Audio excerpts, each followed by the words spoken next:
I'll just wait for a lot of y'all to hop on. I know that it's kind of a weird time of the day to be on Instagram Live right now, but you know, I was like, I had a few more things to say, but more importantly, I think I just wanted to see how everyone was. I think yesterday there was just so much things happening that I couldn't really. 안녕하세요. Hello from Philly. Hi, hello, how are you? Hello dears. How are you all? I think I love you, Christian. Well, I think I love you back. I love your new song. Thank you. Sorry guys, I know it's like a random time of day to do an Instagram Live. And I know some of you will be missing out on this, and because I didn't give any warning ahead of time. However, number one, I hope you're enjoying So I Danced.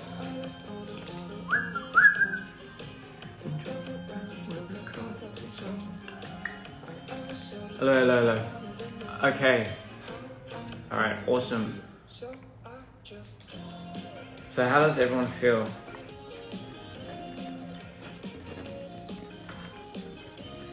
You love my hair? Thank you. I think my hair's growing out a bit. First of all, big shout outs to the DPR team and the production for putting together such an amazing piece of art. Couldn't have done it without them. Literally can't do anything without them, you know? But there's a couple of things I kind of wanted to touch upon today regarding the music video, the whole lore, Mr. Insanity, Mido, and kind of where it all comes from, and what exactly we're in for the next few years, for as long as I'm doing this. Honestly, I don't know when I'm gonna quit, but yeah. Let me tell you. Let me just start from the very beginning. Are you guys ready? I know it seems quite formal, which it's not very like me, but let me just tell you where, for those that don't know, let me just tell you where this whole lore and these characters really come from. Okay? So for many of you that may know, and some of you that may not, I do have bipolar type 1. And for those who don't know what bipolar is, it's a condition that for some, they say everyone has a bit of bipolar in them, which is you experience your ups and lows. However, those who have bipolar, they have a more radical chance of experiencing a higher high and a lower low in a short amount of time, or it could go for ages. And it's not directly affected by anything. That's the thing. It's kind of affected in your brain chemical, like it kind of switches. I don't know exactly how it works, because for me, it's like it's always been a feeling I get, and then it just, one day you could be completely fine and everything could be aligned and you could feel like everything makes sense. And then all of a sudden, you are propelled into the most darkest, deepest corner of the earth where you can't seem to recognize yourself. And the reason why I bring this this disorder up, for example, is because it has somewhat of a direct correlation in relation to another disorder, which I've never really kind of mentioned, but sometimes people forget it. Well, they don't forget it. They don't know that sometimes this disorder and this disorder goes hand in hand. And, you know, also me, like I've just kind of recently come to terms, and not come to terms, but more rather like I've kind of went searching and studied a little bit more on it. But they usually go hand in hand with another disorder called DID, which is dissociative identity disorder. That, in a brief term, means you disassociate yourself with who you are. So meaning you have more than 2 personalities, at most. So why would people do that? Why would you want to disassociate yourself? I don't think it's more of a want. It really does come from trauma. You know, whether I think the majority is trauma in childhood, and the reason why I bring this up is because people that have bipolar and that are dismissed in a more, I'll say, not welcoming environment, I guess a more, well, I mean, how can you have the best environment, right? You know, everyone goes through some crazy shit. But I'm just saying this because someone that has severe ups and downs tend to then disassociate themselves with their extreme highs and extreme lows. So imagine if like you're this person that, 1 minute you're this person that sees everything aligned and you're so confident and you have so many ideas and everything just seems to align for you and you feel like you're wearing just the best thing in the world, right? And then the next minute you feel like you just want to go jump off a bridge because it's such a contrast. And I'm just saying this because it is an emotion and it is a thought that a lot of people might have during this disorder. You can't really explain it. It's very hard to explain. But saying this, it's like looking at yourself in the mirror then constantly. You tend to forget who you are at a certain point in time. Especially if you're in your manic state and you go through a certain trauma. People that also do have bipolar then tend to get it mixed up. So they disassociate themselves because they don't want to be a version of themselves that have to deal with certain trauma, right? I'm just putting it out there. I'll leave this on my Instagram page and whatnot. So that's kind of where I'll lay this out as a background. So it's something that people deal with. It's a real thing. And you might ask, what's the closest reference for like DID and such and such and such? Well, conceptually, I think films have already tried doing it. Things like Split. I think it's Split. Was it called Split? Oh, yeah, something like that. We have someone that has 31 identities. I mean, that's kind of more an emphasis. Not an emphasis, sorry. That's more exaggerated. Obviously, because it's a movie, you know, and that's what I'm doing right now too. But so putting that out there, what does this have to do with all my concepts? So I started this journey, this music video, no, sorry, not music, but music and as an artist about 2 years ago now, two and a half. I mean, I don't even fucking know. So it's about 2.5 years. So it's been a while, and I decided the minute I start making music or being an artist, I kind of needed it to be something very personal. So something that I could very well relate to, and something that I could kind of do the utmost for other people in the world. And I knew it was a dangerous route that I was probably venturing into, but regardless, it was kind of inevitable because I kind of made up my mind. So for me, the reason why I really want to bring this up was the idea of becoming an artist and basing it on your disorders could be somewhat a dangerous thing. And I'm putting a whole disclaimer out there because how much you put out into the world and such, it's like you give it. So for example, like if you give your disorder a name, you know, a name of any sort, you are putting yourself at risk of giving that disorder more power. You know, they say ignorance is bliss, and for the most part, yes, but people still go through shit like that on a day-to-day, regardless if you can and can't help them. And a lot of times people mistake that for, it puts a lot of people into, I guess the people around you, they kind of suffer the most, but they will never understand to a certain extent how much you go through. And just keep in mind that's it's unfair to a certain extent, but it is something that, but you will always have supportive people that support you regardless, right? So now, the minute I started naming my lows and my highs, because ever since I was a kid, I think I was very fortunate enough to be very exposed to imagination, right? So I've always had a very extreme high and extreme low ever since I could remember, actually. So I think DID really does start at an early age, but if you go through a certain trauma, you tend to block out your experiences. Hence, you disassociate yourself with the version you are when you go through something extremely traumatic, and you tend to forget. Well, you block that part out, right? So I've been doing that my whole life, pretty much.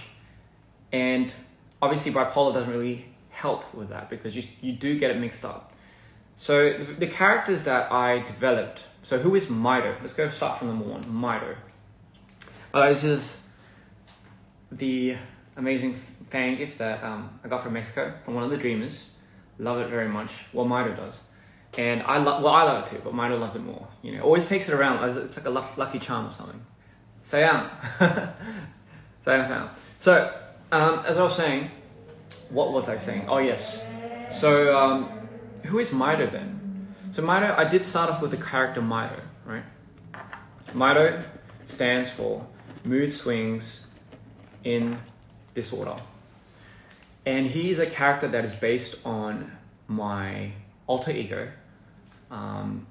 that takes a lot of the trauma and a lot of the dark and crazy shit that I go through in life, and he becomes the personification of those emotions and experiences, right? So sometimes when, let's say, okay then, so what about your highs then? Okay, what about your moments that you're high? Because what must go up must come down, and vice versa. I don't know if that works. It doesn't work in a scientific sense, but that, I mean, coming back up, it's kind of like big hill. Just think of it like that. You roll a big ball down an extremely steep hill, and it goes up, and it so creeps up, and it goes back down again. So that's kind of the radical emotions that I go through on a day-to-day. I've been dealing with it for about as long as I can remember, and I still am not used to it. It's kind of like someone cutting off your arm, and then your arm grows back off, and then they come again and they have to cut it off. So every single time they cut it off, you never get used to the pain, right? You get used to the idea. You don't get used to the pain. So that is number one. You'll never get used to the pain. No one will ever get used to going down. And I'll equally say, you won't also get used to going extremely up. I kind of personally think, and this is personally, I think your highs, your extreme highs, are more dangerous, in fact, than your extreme lows.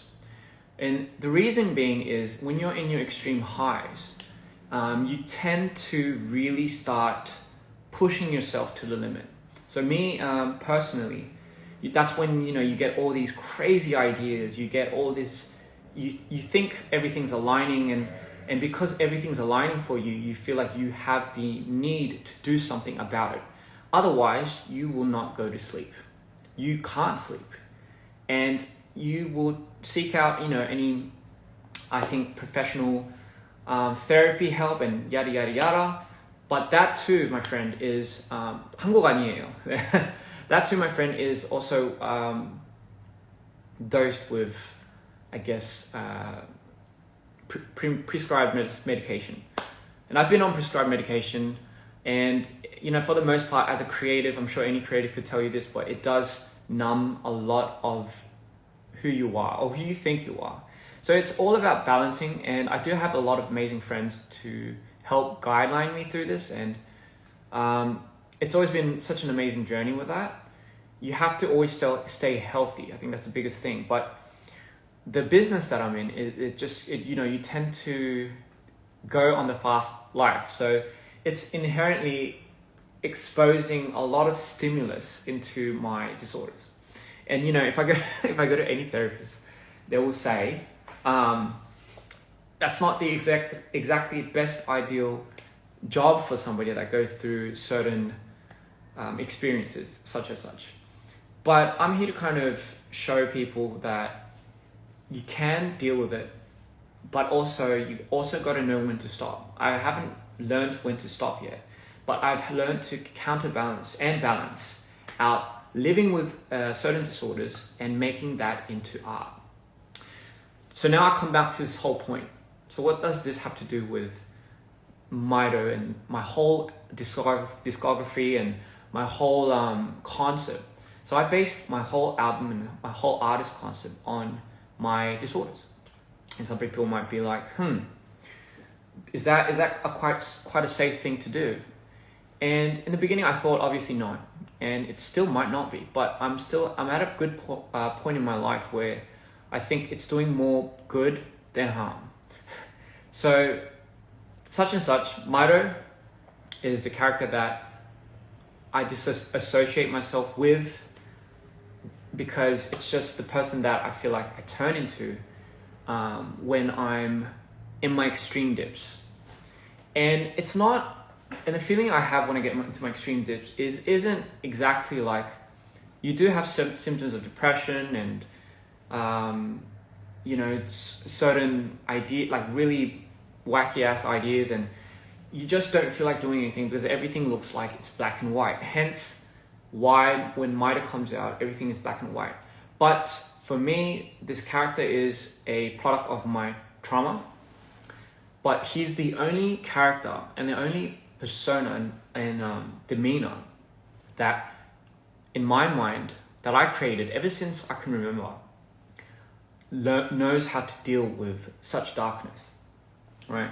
So me, just Ian, Christian, whoever you want to call me, it's like a very hard thing for me to switch on and off, because I've been going radically down and up my whole life, and I've unnoticedly have been switching on and off every time something critical happens to me. And the reason why it's so critical when people go, oh, then, can't you just flick it off your shoulder? It's a little different, because imagine you are in an extremely high state of your mind, a state where not many average people can feel, and you are just trooping on like you're God or something, and it's like you have all these crazy ideas, but your body is shutting down on you.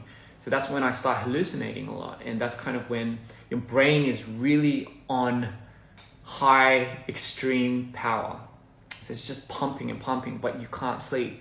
And that's when you start really going crazy. Like that's when you start going insane. Hence, I bring to you the character, Mr. Insanity. And that is kind of my higher state.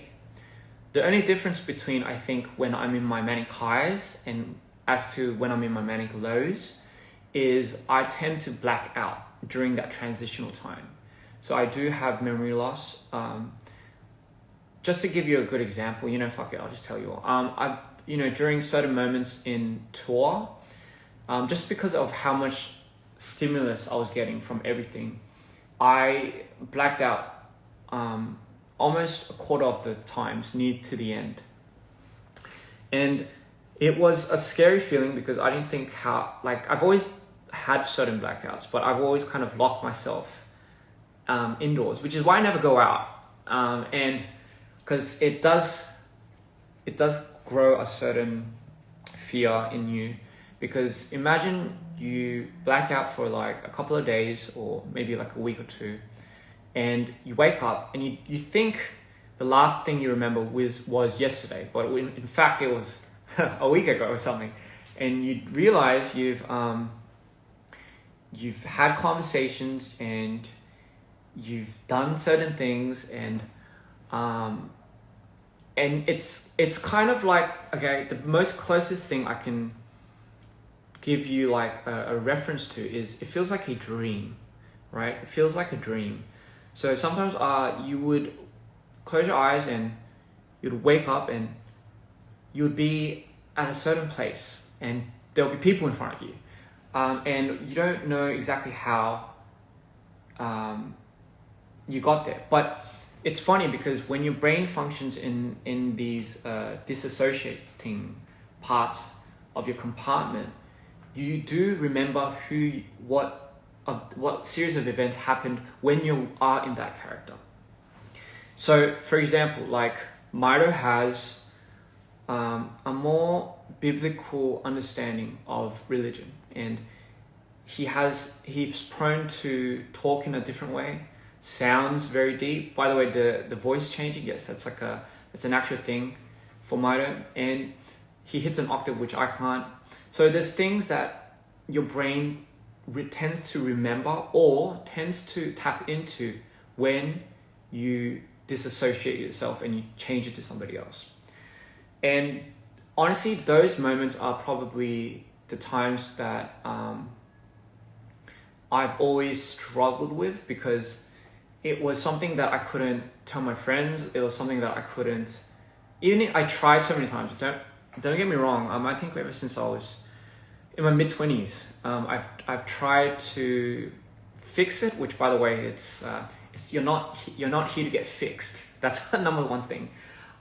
You're here to learn to coexist and kind of understand yourself better, and learn to know that the imperfections are the perfections about yourself.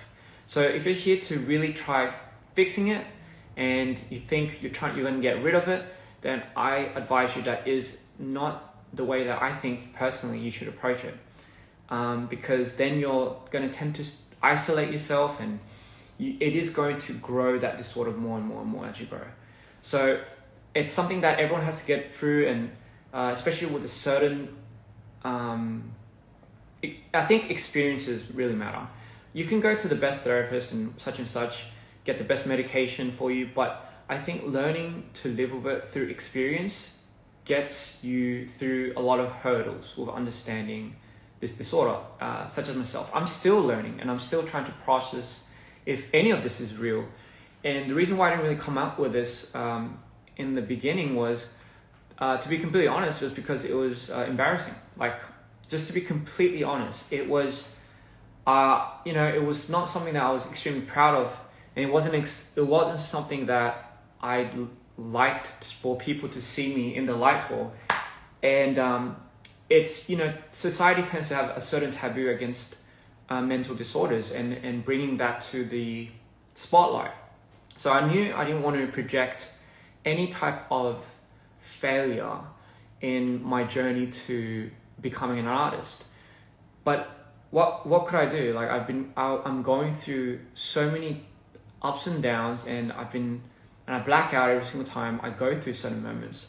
When I speak to some of my friends, they eventually get really, I guess, annoyed at a certain point, because they realize it's like they don't know who they're talking to. So you have to also understand, you got to compart that into understanding that some people will never understand what you truly experience. How do we ever truly understand what everyone truly goes through? We don't. We really don't. So you got to stop making assumptions. I think that's number one, because everyone does go through something serious at the end of the day. Not just people with disorders, just everyone in general. So you can't assume you understand or you will know what that person is going through. So anyway, so such and such, yes, yada, yada, yada. So I've been living with this. I've been blacking out here and there. A good point that I've always brought up was, what would my blackouts look like, right? Have I ever... So I think starting from a couple of years ago, I started allowing my team to record a lot of these blackouts. And the reason why I never recorded it when I was in my early 20s was because I was trying to understand it, and I didn't really believe it myself. So coming to terms and coming to understand it is, one thing, it's hard. And number two, I tend to kind of forget if it's the bipolar disorder that I'm dealing with, or if it's the DID that is kicking in. Again, it goes hand in hand, because when you're in your bipolar manic phase, if you get to the extremities and you've had a traumatic moment, you will tend to think you are somebody else, like a superhero thing, and then when you come back down, you will have such a big comparison to who you were, let's say, the other day, as to who you are now, that you will not believe that this is you, that was you. And for the most part, some of you might be like, I want to be that character. But when you come down to who you are, which is I always say the balance of the persona, the person that really has the mic, the one that keeps the foundation, and that is the core you. Remember, it really is you do have a core you. You are who you are. Despite how many personalities you disassociate yourself with, you still are who you are. It doesn't mean you are completely lost. Meaning, a lot of times, I think I've realized people with DID, they go down this rabbit hole with never coming to terms with really finding an identity that is wholly who they are. So you all know who I am, right? You all know things that I love and things that I don't like. But that can change for different personas. You know, and it's an interesting idea. I know it's still not very classifiable, I'll say. I think especially even in the psychiatry scene, and I think it's a very hard thing to identify because some people might identify with something else, or they might overlook it with something else, and that's completely fine. You know, I'm just here to say it's completely fine. So going back to this, reeling it all back in, the whole general based concept of my artistry is based on my DIDs and bipolar. Mito is the force that is my so-called guardian. I call it a guardian because he's the one that really had to put up with a lot of the most traumatic moments I've had through my life experiences. How bad could it have been? It was pretty bad, I'll tell you that. Because I just didn't know how to deal with that. So I brought that character Mito, and at the time, mind you, it wasn't called Mito. He didn't have a name. He was just a character that I thought I turned into, that knew how to take a lot of shit. And what's funny, it was, I've mentioned this in the Mito first album, the Memories in Disorder documentary, but I've always felt like I was living with somebody else. Multiple, I guess you could say. That's why I say Mito is real. Because during my blackouts, that's who I would turn into. Little did I know what he sounded like, what he looked like. And I think the very first time I laid my eyes on Mito was the music video So Beautiful. I think that was the very first time I blacked out in front of people. I blacked out in front of people a few times. Only some people know about that. Some people that work closely with me, and they had to, because, I mean, what else are you going to do? So I had to overstep my boundaries and share it. And mind you, a lot of people don't like sharing this because it is very personal to them. And it might be for the same reasons, such as me, because it's embarrassing, number one. Number two, imagine like you go on a date and you just black out. and you just, I'm not saying this from experience, but and you just wake up and you have, you know, you've skipped like a couple of days, and you know, you've ended up saying like all this weird, crazy shit to a person you've met for the first time. So there is a lot of fear in the unknown. There is a lot of intense moments where you have no control over your blackouts. And for me, especially, I think I've always was scared that I might say something hurtful to the ones I love around me. And I think that's the biggest fear for anyone, especially people that have certain blackouts. You know, like a lot of people have blackouts. Like if you get drunk, for example, just think of it when you get smashed and you get drunk and then you wake up. That's just a one period moment in your life, but you still are like, man, what the hell happened, you know? And you just have no idea what really took place in those blacked out moments. But let's say you were on autopilot. Let's say you weren't under the influence of alcohol or something. Then people will completely assume that you're aware of your consciousness right at that very moment. But you sound a little different. You talk a little different, and you say a lot of different things. And certainly your knowledge bank is a lot different too. But imagine the conversations you'll have when you come back. So when you come back to yourself, it's a lot of confusion. So that's why I had my team, I think, reportedly just record a lot of these moments and document it, just for my own sanity, right?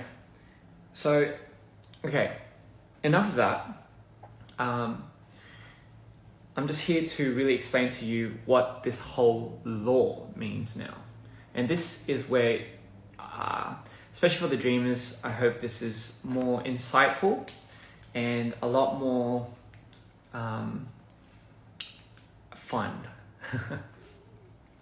So yes, a good question is, has Mito chose some of your tattoos? Yes, he has. Especially this one. And especially certain ones on my back and stuff. But I think for the most part, it wouldn't be a moment where I wake up and, oh, like I have a tattoo, I wonder who did that. No, it's not like that. It's more like, those are the extremities. So I'm talking about sometimes, if I relate my lows to Mito, you have a version of you that's 100% Mito, right? But imagine, what if you only had 10% of his essence? You still would feel what he was feeling, but you still associate that with something like, oh, I'm depressed, or I'm a little bit sad, or today I feel a little bit spiteful.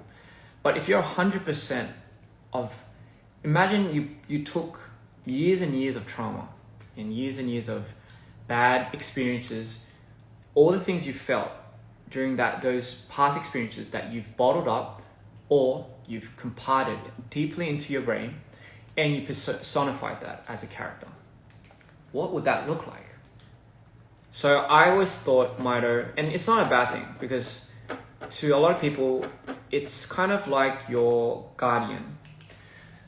Hence, which is why I bring up the idea of trauma, because people don't know how to process trauma at their given moment in time. It would have to be something big enough for you to not want to process it, but still want to go on with your daily life. So you tend to bury it under the bushes, and you don't even know you bury it, because it's just that much of a shock to you. Anyway, let me bring you to the law now, because, you know, enough of this. This is a lot of where the inspiration has driven from, okay? So, let me just tell you about it. So who is Mito? Mito, again, sorry I keep coming back to this, but let me really just fly through this. Mito is the character that represents my manic lows. And the thing about your manic lows is it's not all that, you don't feel anything. Like, it's nothing. You have, I can't describe it. It's not sadness. It's not, like, you don't feel, you feel just empty. Like, if empty was a feeling, could you feel it? Yeah. It's really just flatline. So nor do you have the necessary will to do anything, but you see everything in black and white. And that's why Mito's first EP, the first album, does everyone remember the artwork for the album? It's a smashed glass, right? It's a smashed mirror into different fragments. So that symbolized already that, so if you look into the mirror, right? I think a good thing for people to understand what DID is when you look into the mirror, you just see one version of yourself. A lot of the times for people that have DID, they see different versions, like a broken mirror, different fragments. You're still you. You're still looking at a version of you, but you're looking at a multiple split of versions of you. Does that make sense? So, Mito is the character that I have created based on real life experiences, real life moments. And he has become the epitome of everything that just knows how to deal with shit. And he's portrayed in such a dark light because that is what he's born from. Okay, so now who is Mr. Insanity? Some say Mr. Insanity is Ian himself, which makes a lot of sense because Ian is still Christian Ian, well, same person. I am still me, but when I go manically high, I do get to a point when I go extremely at a very dangerously level high that I sometimes when I come back and I think I didn't black out, but I don't know how I was that same person, because he just almost goes too crazy. Now, Mr. Insanity, I think, and I'm just gonna leave this out there, some people might even say Mr. Insanity is a lot more dangerous than Mido. How is Insanity a lot more dangerous? Mido is the protector, the guardian of my consciousness. But Insanity is, I think, the stirrer, the very character that has a lot of power over bringing a lot of stimulus into things. And who has to deal with that shit? Well, you guessed it. So metaphorically, that's kind of the whole plot of the music video. Now, so if you watch So I Dance, okay, no, before I get into that, sorry. So what is the other side then? What is this? Welcome to the other side. What is the other side right there? Sorry, it's terrible. It's flipped handwriting. So what is the other side then?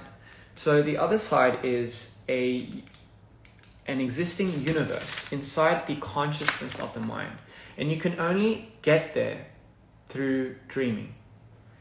Ironic that we are called Dream Perfect Regime, but no.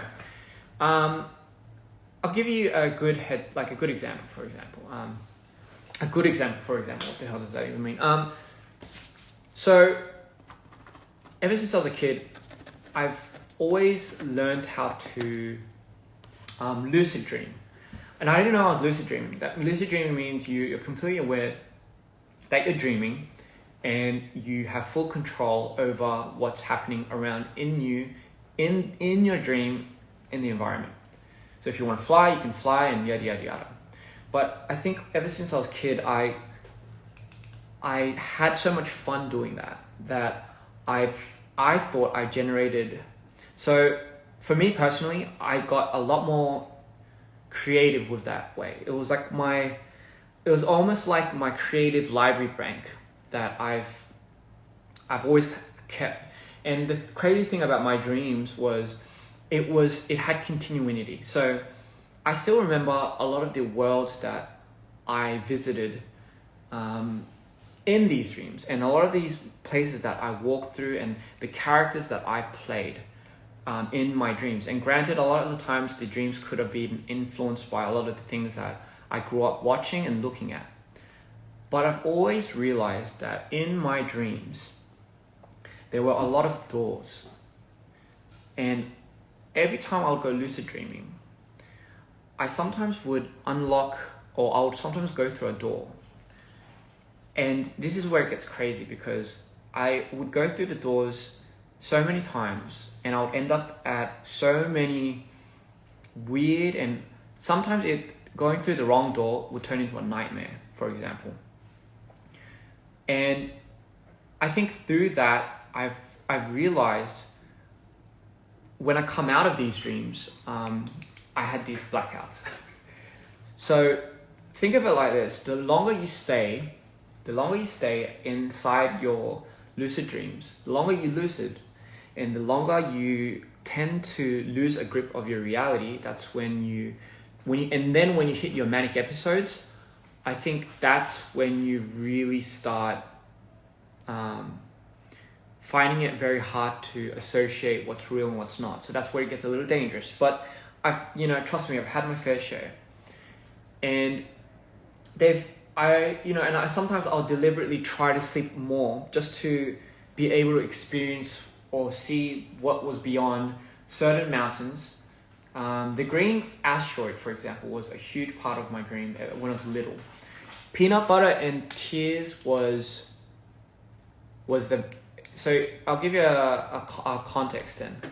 So Peanut Butter and Tears, for those that haven't seen it, by the way, we're nearly at 4 million views, ladies and gentlemen. Let's go, dreamers.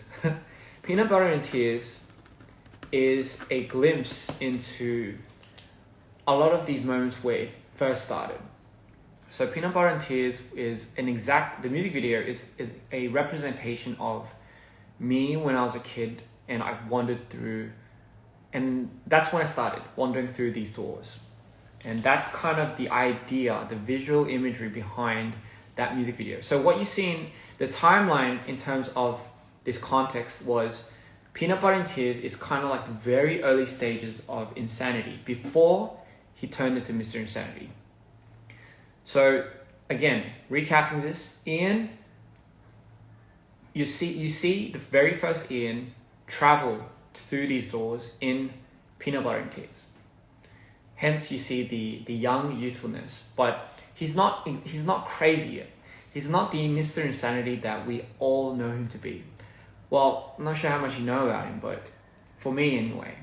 So that's why, he still has relatively black hair, and it's just kind of like tapping back into that idea of where it really all started. And I decided to really bring up this concept because it was as real as day to me, Hello. Okay, so now we get to the general storyline of what Mr. Insanity is.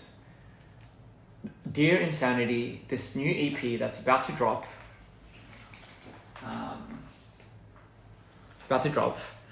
pretty soon. If you know the dates, put it down. So this Insanity is about the very origins of how insanity became insanity.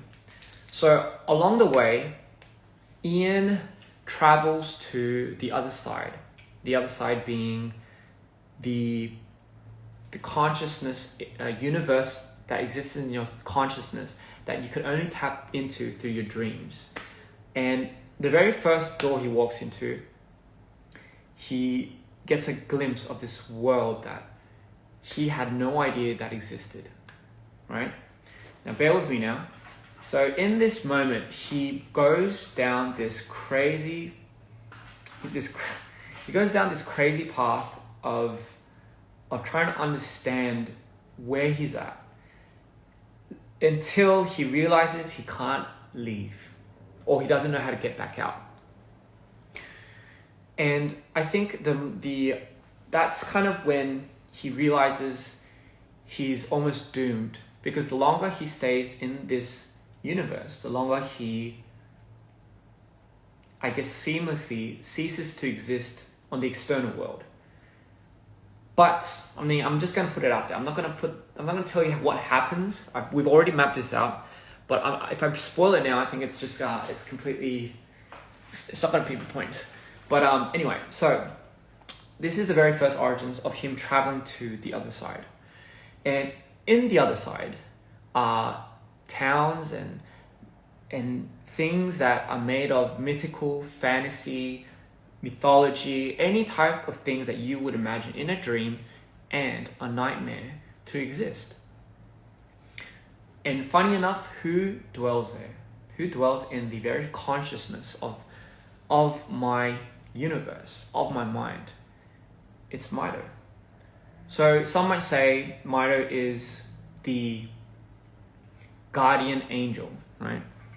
The guardian angel or the fallen angel. And that we will find out later in the storyline. But for those who know, they know already. But anyway, so in So I Danced, you see Mr. Insanity come across a city called Emerald City, and he is with the Green. By the way, is a character that we are further developing. It's a very core character, I would like to say, but that's all I'm going to say. I'm not going to really tell you what that character is based on. So now you have the versions of Mr. Insanity and Mido in this timeline. Mind you, Mido 2 and Mido 1, Mido 2's movie, if you guys seen Mido 2, the movie, that's in the most present timeline. That's when Insanity became his full extreme insanity self, and Mido is on the clock to really stop him. So that is the future Insanity before he really loses his mind. And if you see glimpses of how Insanity looks in the future, he's completely blind because he has now fallen to the other side. and he's completely succumbed to his insane powers, and almost to the point where he no longer can see, because the universe he believes is to be on him. And that's why when he takes his jacket off, you see lights and all these sparkles and things. So he's comprised of all these characters. And where does Mida 1 fit now? Like, so beautiful Mida and everything. So he creates versions of himself to by harnessing the power of the other side. Because again, this is why I say the manic highs are extremely dangerous, because you don't know when to stop. Some things are better left unturned, but you always have somebody to clean up your job for that. Okay, so I recommend you guys watch that. That's kind of the very present Mr. Insanity that you see in the Mida movie. Now we go back to this version. So we're here at Dear Insanity, the very moment where Ian first makes his trip to the other side, and he turns into and he finds a way to somehow not be able to get out. And then the longer he dwells and the longer he goes deeper into his consciousness, the more things he unravels about himself and about things that he's forgotten about. But those, all in all, can be harmful, or it could be straight up just wackadoodle. Like, it just makes you go crazy. So, Emerald City was a kind of reference to, obviously, The Wizard of Oz. Wizard of Oz was one of the films that I've absolutely freaking was inspired by ever since I was a kid. And I remember during one of my dreams, I did go to the Emerald City. However, it's not as you depict it in the in the movie itself. It's just how I kind of imagined it to be when I revisited that place. So Emerald City really does exist within my thing, because it was a direct relation to the experiences that I had when I was younger. So everything you see, right, everything you see on screen is as real as day to me. I haven't created anything in a metaphoric sense to anything else other than the experiences that I've had. So for example, right, like the whole idea of insanity is he's a clown. He is literally a clown. And you know, some might say it's ironic, because it might be like a direct reference to my older idol group called C Clown. But no, Insanity, I've always considered myself the class clown when I was a kid. And as clowny as you can get, clowns tend to just not like forget about a lot of things, and they just they want to make you laugh, right? They want to bring a lot of joy and happiness into your life. So they go to the extremities of even doing crazy and fatal stunts, in my mind at least anyway. When I see the circuses and stuff like that, they do a lot of crazy shit that want to give you the idea that they're entertaining you, or trying to please you to the utmost. But what if Insanity gets a little, he bites too much, then he bites too much to handle, too much that he can chew, bites off too much then he can chew, something like, okay, you know what I mean. Fuck, I can't remember that. Anyway, so what happens if he does that? Then you see the insanity taking place. His sanity is being sapped away, and you end up with a version where it's a lot more scary and a lot more intense than Mido. Mind you, I can't snap into Mido. I don't know how to. I don't know how to change my identity all of a sudden and all of a sudden click into Mido. I don't know how that works. I've never done that before. For me, what happens is I go to a very manic high state. Once I get to a very manical high state, and it doesn't always happen, and something triggers me in that state, insanity changes to Mido. And it's funny because that's the only way that you can turn into Mito. It's kind of like, you know, I can kind of tell you, it feels like something big is about to happen. You get like a sense. You know, for example, I was about to board a plane the other day, and I just felt something like stirring inside me. I felt something extremely bad was going to happen, and it's not like some type of intuition, premonition type of shit.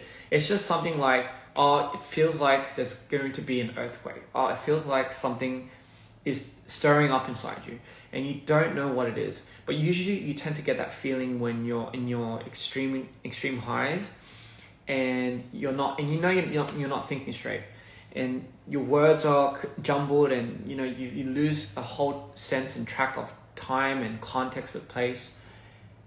And it's only then that there's a transitional period where insanity turns into Mito. And the whole idea is so then when that happens and I come out of Mito, for example, it's as if I'm now looking at the chaos that has been unfolded, has been left out right in front of me, and I have to now process that. It's kind of like an anxiety attack. However, it's some people tend to get an anxiety attack. The way I see it is I black out. I don't know. I mean, maybe that could be better or worse. I don't know. So it's you know, I'll put that out there. That's this is just the idea, just real personal experiences of what I go through. You know, fuck it, I'll just put it out there. So that's kind of what it really entails, the whole idea and this storyline concept. So where are we now? So okay, Mr. Insanity. He's now on the run. He's found a sidekick or a friend, and he has to now pass through the door, right? He realizes the mayor, or the person that's running the town, goes by the name of Mito. So we know that we're in the other side. If you look, by the way, go check out So I Dance, guys. Let's get it to a meal. Let's get it to a meal, because there's so many people that worked way too hard for this, and it would mean the world for us. So anyway, we're going back to the So I Dance. So we just see this heist being planned, and a robbery of some type of metal case where Insanity and his friend, we called him the Green, but it could be anything. And there's a very special idea of why it's called the Green. But again, I'm not going to dive into too much. If I do, my team will kill me. But everything is intentional. Everything is intentional. Wasn't Mito an angel? It's a good question. So why is Mito, you gotta ask yourself this, why is Mito depicted as an angel? And if he is, why is he depicting himself as a fallen angel? And is that, or is somebody lying? Scaredy Cat is how the hell? No, I was kidding. So again, now that you know all of this, if you revisit a lot of my music videos, you'll understand. And a lot of times why people might, a lot of times I hear, oh, you're such a good actor or something and stuff. But a lot of times people don't realize I'm not acting, and it's something that I can't. If I'm not Mito, for example, for certain moments, I like to think I time a lot of these moments where I start switching. And when I do switch, it might not be 70 or 80%. There'll be a thing that I do where I don't recommend, but there's like certain rituals that I do where I look in the mirror, and I usually do this before I go on stage, because I had a hard time a long time ago being myself on stage. And I know that sounds so like contradicting to what I'm trying to like do along this life, but I'm trying to get people to understand that even with all of this, if I was to be completely real with you guys, there are certain protocols that I have to also take in order for me to even go out on certain stages or certain events, or sometimes I'll just come out of one of my dips and I have to be going in an interview. But I'm only just starting to learn to get comfortable in my own skin. And the reason is because I know I'm going to switch again. Not because I don't have anything to love about myself. It's because I know that I'm not going to be me or when I switch again. And I know it's going to happen. It's inevitable. Like there's no way of not switching. So for me, it's like learning to coexist with that. You might think, oh, it saps so much out of you. I'll tell you one of the biggest things that happen is when I come out from a switch, it feels like I've ran a marathon. Like it feels like I've been running for about 7 or 8 days. So my mind is completely scattered. My body's completely drained because your brain is constantly on overdrive, and that's kind of really the end result of what I come out to. So it takes me a few days more than before, because I'm getting older now, to come back to my original senses. Does that make sense, ladies and gentlemen? It takes a lot more for me to come back to myself. But when I do, I stop now and I think, what is the last thing I remember? And sometimes it'll be from a week ago.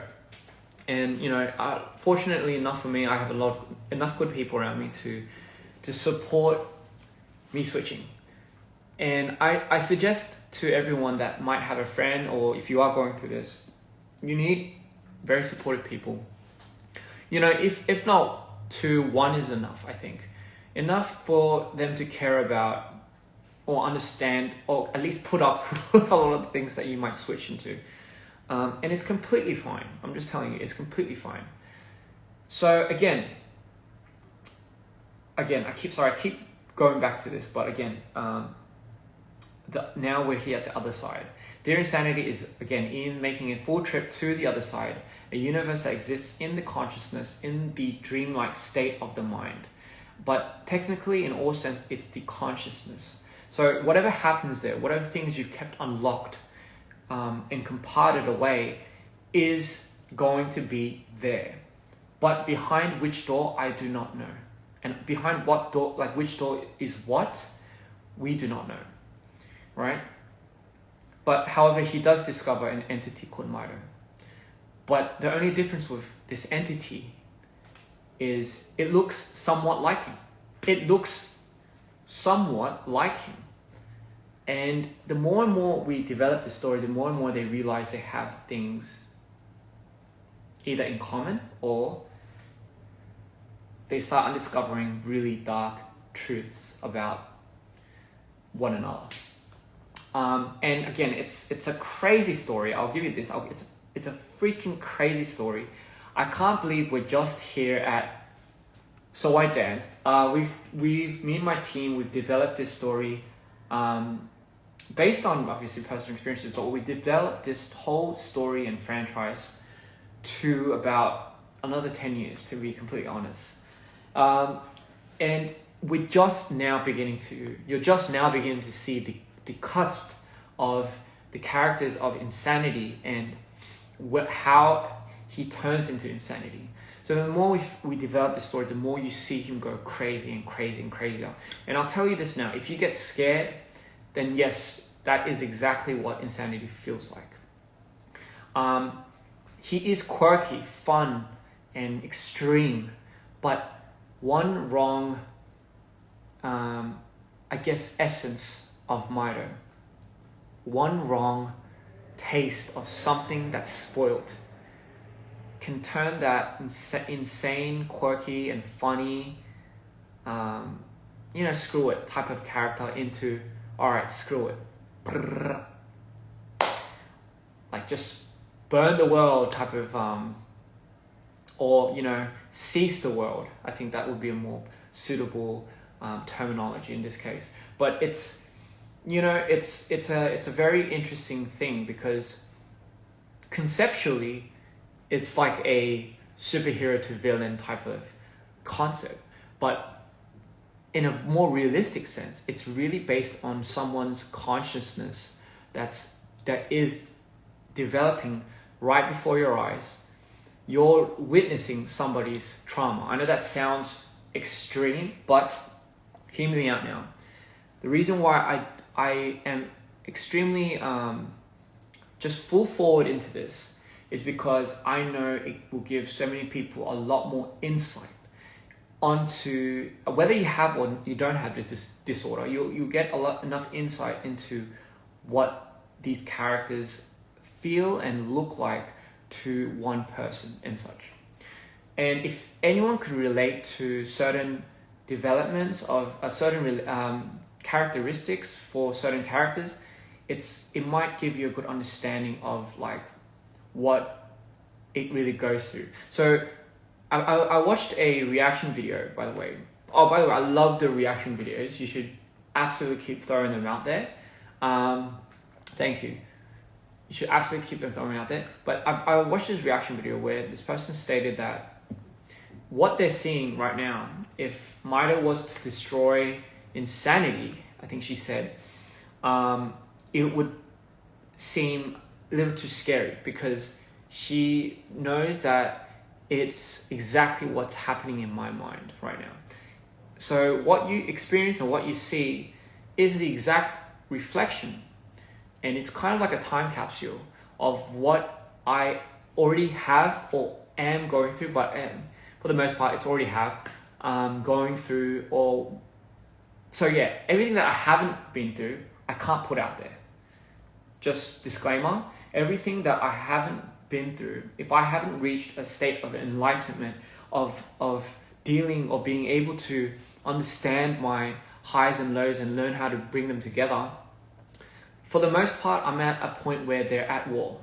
It really does feel like that. It feels like I'm at war. Like if I'm Maida would say shit about insanity, and if insanity comes out, he would say shit about Maida. So it's like vice versa. But we're at that point where I haven't even learned how to coexist with them, you know? So for me to even put that out there, it would be hypocritical because I haven't even learned to do that. So everything that you see has already been unfolded or am going to unfold in future context. Does that make a lot of sense? Side question, did you have breakfast? I've had my sparkling lime water for the last, yes. Smash, next question. All right. What are you smashing? Smash, what do you like to smash? I've played Smash Bros before. I'm very shitty at it. I suck at Smash Brothers. I don't know how people can control that. It's just it's insanity. So anyway, what was I gonna say anyway? Okay, yeah. So we're at that point, and I'll never show anyone things that I haven't been through myself. It would all be a reflection of things that I go through and things that are hopefully going to turn out for. Any advice on how to keep moving forward? Don't look too far ahead. I've always tend to think when you look too far, you tend to feel a lot more. You tend to feel a lot more scared in moving forward because it just feels like the journey is too far ahead. Look down, look around you, look at the things that you're grateful for. I know it's, this is subjective too, but there's always you can always be grateful for something. It might be, some people have different things to be grateful for, but you can always find something to be grateful for. And I've always found that the more you really focus your mind on thinking, like, thank God today I can wake up to this and that and this and this. There's always something to be grateful for. Focusing your mind on that would always be number one, I think. Because if you tend to not look for things that you're grateful for, you tend to look for things that you're unpleasantly being just compelled down to. And that's my mom, by the way. My mom's just doing live. Hello. Yeah. So I'll say hi. It's my mom, Jane. She came to visit me from Australia. we celebrated Soul Dance release together. You know, say Hey. say hi, Mom. I'm getting a little nervous. I get it. Thanks, Mommy. Hi everyone, just say thank you. Uh, That's why. Just thank thanks. you. All right, thanks, Mom. I love you I so love you much. too. I love you too. So I just Okay, I'll explained to let them. you just do that. No worries. Okay, everyone, thank you so much. Thanks, Mama. Thank you for your supporting. Sure. Thank you. 감사합니다. 감사합니다. 고마워. Number one supporter right there. Again, it's so funny. I was talking about things to be grateful. Perfect timing. I was talking about things to be grateful for, and my number one thing to be grateful for. And you know, I'm fortunate enough to have my mom around. So yeah, things to be grateful for. There we go. And we have one more here called Lori, but she's definitely not interested in being on camera anytime soon. But yes, that was my mom. Love her to death, and she's been extremely supportive of, as you can tell, these things that have been happening in my life. So yeah, shout out to my mom. Yeah, I think she's more invested in, like, you know, seeing you guys, like seeing the comments and everything. So anyway, back to these moments. What are your artist's ritual like? I think for everyone, obviously, it's all different. For me, I have different things, different set of rituals. For me, boundaries, I didn't realize, but my friend has been telling me this forever, but shout out to you, Carol, but I didn't realize how important boundaries were for me.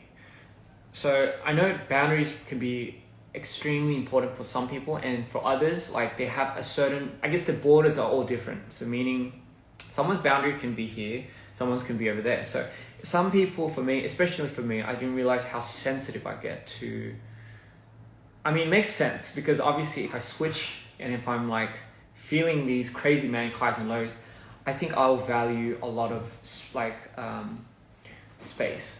So I'll give you one good example. If I change to Mito, if I was to change to Mito right now, I would have a complete different demeanor, and my boundaries would be different. So as an artist that has DID, I have to learn to understand where my boundaries are. I think that's the first thing. Any artist should understand where their boundaries are. And the reason why I say this is we all have different icks, right? Being an artist, you're prone to be sensitive. Number one, you have to be sensitive, because if you're not sensitive, then you have, you're not really harnessing anything that you're feeling when you see something, when you see the sunrise for the 50th time, or, I mean, you know, when you see the northern lights, and, you know, you're compelled to feel something, and with that feeling, you retract it and you turn it into an expression. So being sensitive to that is completely fine. Now, as sensitive as an artist can be, it also means that you might have a lot of icks or things that you need to do in order for you to get creative, in order for you to be sensitive, right? So for me, it's understanding those icks, and it's understanding where you have to draw the line for yourself even. Because I feel like if you learn to not really give a shit about it, then your creative process will burn out eventually, and you'll have to find new ways to input, and you have to find new ways to develop and find certain inspiration. Another advice I'll give you is, you don't have to, if you never go out, right? If you never go out and do something new, and this is just personal advice, ladies and gentlemen, if you never go out and do something different, and doesn't have to be, you don't have to climb Mount Everest. I'm talking about just going down a different street, or doing something different. You know, watching something different. I don't know. If you never do anything different, you won't have if you don't read a new book, or if you don't do certain new activities, you won't have the capacity to fill in your brain and your mind with new sources of inspiration. Like, how do you know you're not into roller skating? How do you know you're not into surfing? Like, how do you know you're not into certain things? How do you know you're not into Picasso? How do you know you're not into jazz? Put yourself out there. I know I'm introverted. I'm extremely introverted. So easier said than done. But if you don't experience different outlets, then you're going to be filling your mind with the same shit over and over and over again. And as an artist, if you're going from home to studio, home to studio, home to studio, and there's nothing in between, then you're just going to be stuck on the computer, trying to pick at whatever's left inside here to make something. And it would be a shame for you to feel like you're forcing yourself to do it. Remember, forcing yourself to do it is, I think, a compartment that you have to learn as any artist, because if you're working with any clients, there's never going to be a moment in time where you're just completely going to be doing whatever you want. And yeah, I mean, if you want to live like that, it's fine. But if you're going into this as a profession, then yes, you might as well learn how to stick it through, you know. So anyway, again, put yourself out there, do whatever you want. Granted, just don't do anything like fucked up. Just do anything you want that you've always wanted to do, minus the fucked up part. So do anything that you believe is, I want to give a shot out. If your friend calls you the next day and is like, oh, hey, do you want to go fishing? Be like, yeah, I guess why not? I mean, I don't really do that. Just like, all right, let's go out and fish, you know? So like things like that, I don't think people really understand, but they mount up to your experiences.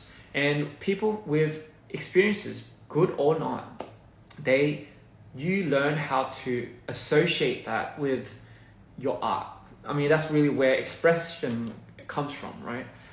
It really does start by that. That's what I'm doing ultimately. I mean, granted, it is based on personal, analysis of what I really am going through with certain disorders. However, I'm not scared to put that into the light, you know, because I know deep down I'm not deeming this as a complete negative notion.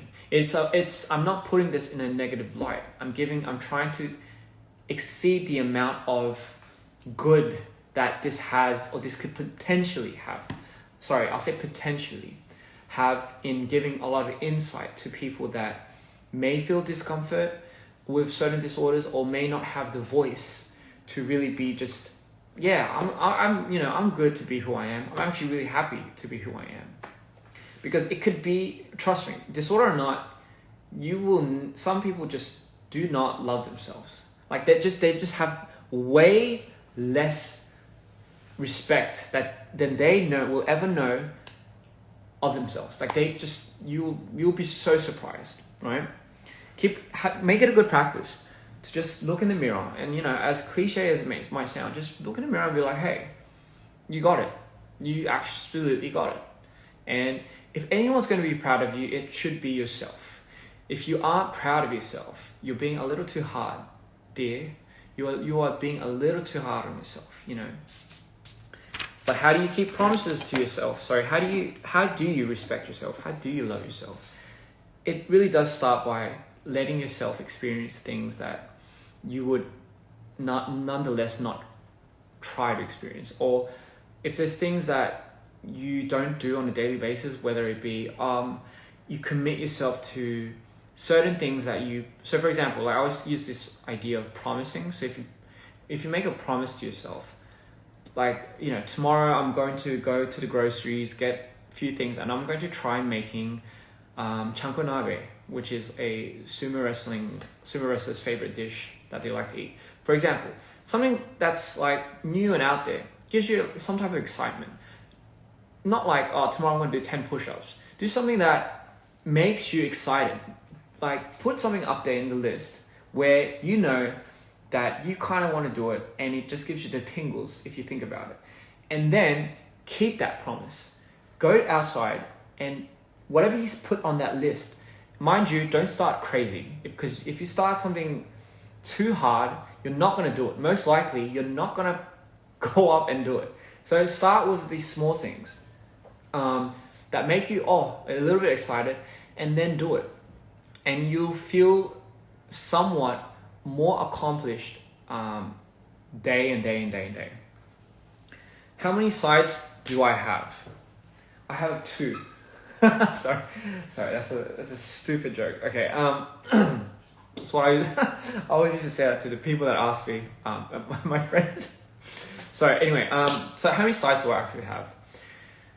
Let me give you like a good idea. So you have the high, the insanity, the overall, what you might think ruler, but is in fact maybe the person that really runs the train. But then you have the version of yourself where you're manic low, or the person that deals with your certain traumas and experiences. So you have the guardians. These two are kind of what I think. And in between, you have you. But now I'll give you something that really might pick your brains. What happens if you shatter? So what happens if me, for example, oh, smack. Just get shit out of me. Laurie, we talked about this, Laurie, didn't we? Laurie, didn't we talk about this? Me and Laurie had conversations about this. So what happens if I am healthy, the healthiest I've ever been? So is my disorders. So is my disorders. Funny enough, yes. If I'm, the more healthy I am, I learned to understand that my disorders, especially with bipolar and DID, I've learned to understand that they also become healthy. So meaning, yes, there might not be complete splits, but you still manage to somewhat find a way to split, and you find a way to go up and down. So ignore the idea of like, okay, I'm gonna try fixing my switch. No, it's learning to coexist with it, honey. It's learning to coexist and balance it out through your daily routines. And you have to understand it's a lifelong, almost to death, experience that you are going to have to understand and accept and learn to take. So then what happens if, let's say, the core me is being shattered, whether that be through stress, whether that be through physical endurance, and obviously mental endurance, fatigue. So what happens then if the version of me starts shattering, just the core me, I'm not even talking about my lows and dips. What happens if the core me starts shattering, and then I go into my manic highs as a shattered piece? Then your manic high also becomes a shattered piece, right? So then your shattered pieces, God knows how many there is, but you start shattering. So your split personalities will then split again. And I know this sounds really crazy, but there was a moment in time when Mito splitted off into 3 more characters during the last stages of my tour last year. And I remember it was being one of the most scariest and till this date, most haunting experiences I've ever had. It's kind of like I didn't know how many times I was switching. So my switches and cycles would happen about every 30 minutes. And I'll go here and I'll make my decision, and I'll come back and I'll be talking differently, and then I'll walk back and I'll be like, oh, I remember that I was going to go buy this, and I'll come back, and then I'll come back in the middle of it and I'll be like, where am I? So all I remember are fragments of steel cuts, if you think about it.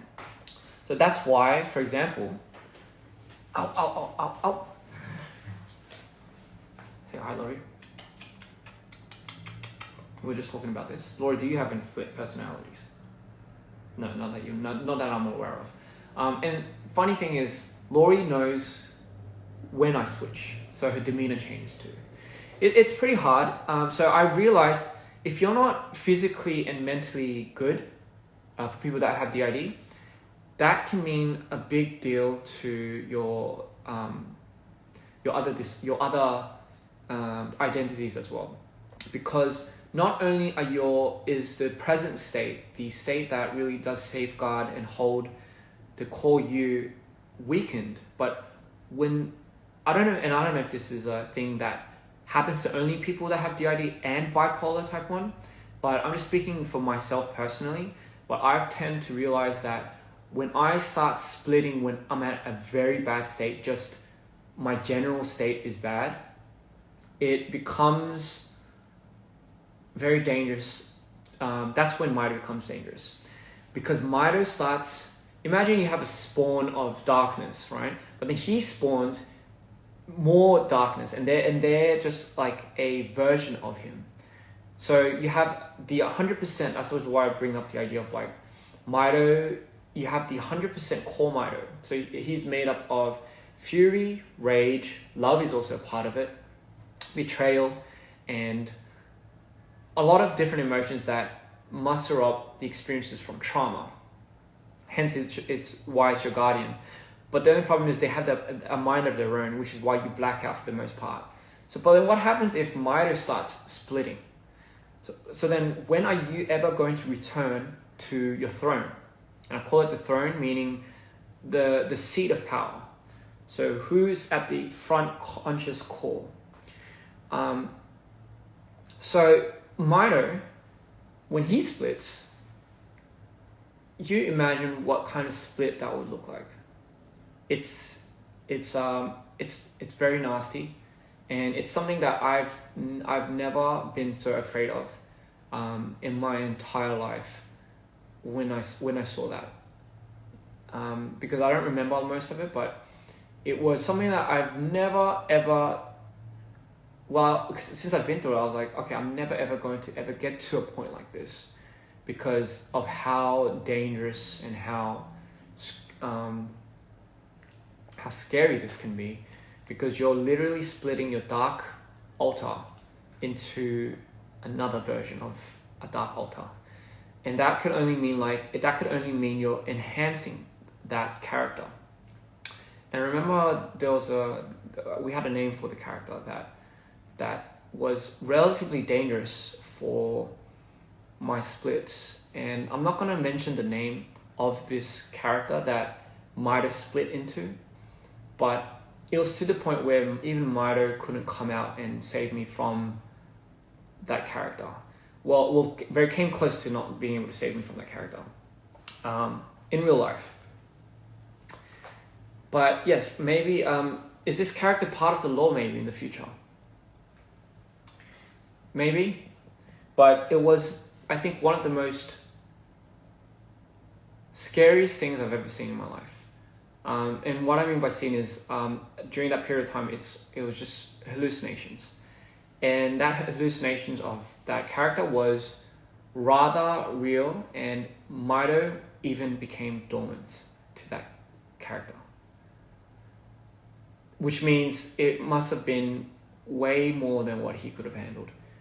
And to even see that, to even be in a position where even the character, the alter ego that knows how to take a lot of that trauma and turn it into something else, not even be able to come out into the sea, must have meant that character really, really had something very powerful. Luckily, however, there's something called an emergency kick where when everything starts shutting down, so all my traits and personality start shutting down, I have an emergency kick, and it's only ever happened twice. So it's kind of like a natural instinct for something inside of you to come out. It's like a survival instinct. So when you know you're in life-threatening scenario, it's like you summon your last ultimate fighter, I guess you can say. It's like your body and your mind and your consciousness going into a complete survival instinct mode. And I think during that time, that's when insanity came out. So insanity, and what I mean by insanity is I mean the true insanity. So that's the insanity that I black out in.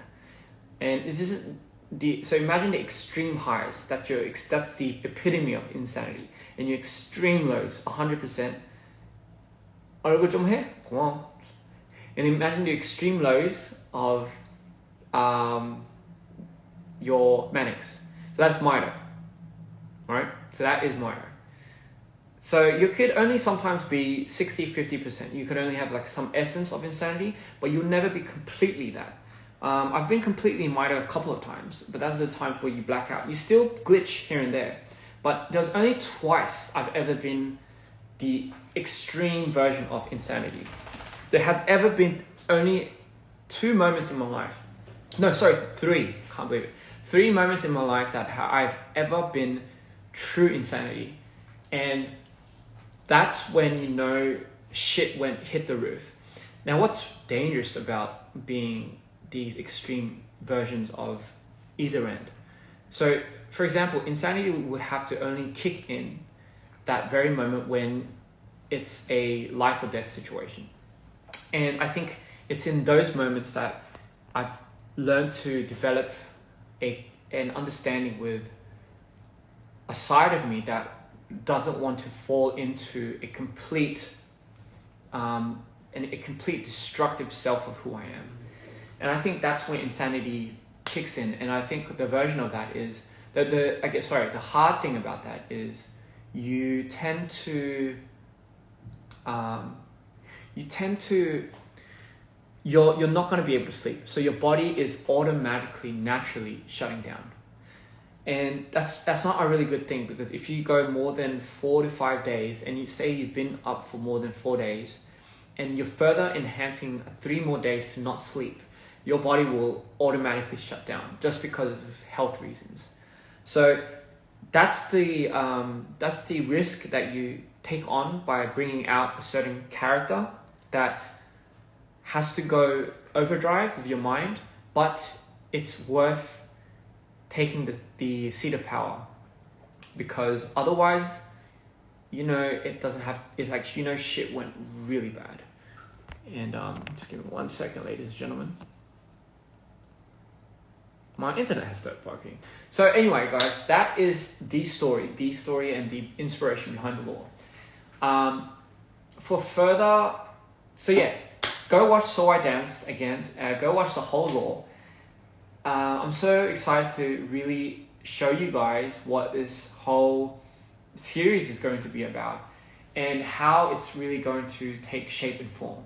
And once you guys realize that everything is all intertwined and connected, and it's all based on real situations, a real concept, you guys will get a big kick out of this. And trust me, like, we have so many people on board on our team that are non-stop working for this vision. And like I said, it's almost a 10-20 year ongoing plan, I think, project. 10 to say the most, because who knows where I'm going to be then, but 10 years, give or take, get them into the law, get them into this whole story. And it's as real as day. I can honestly say that. So yeah, my comments have stopped working. I think it's because it's time for me to go now, but I just want to say thank you guys so much. I'm super grateful.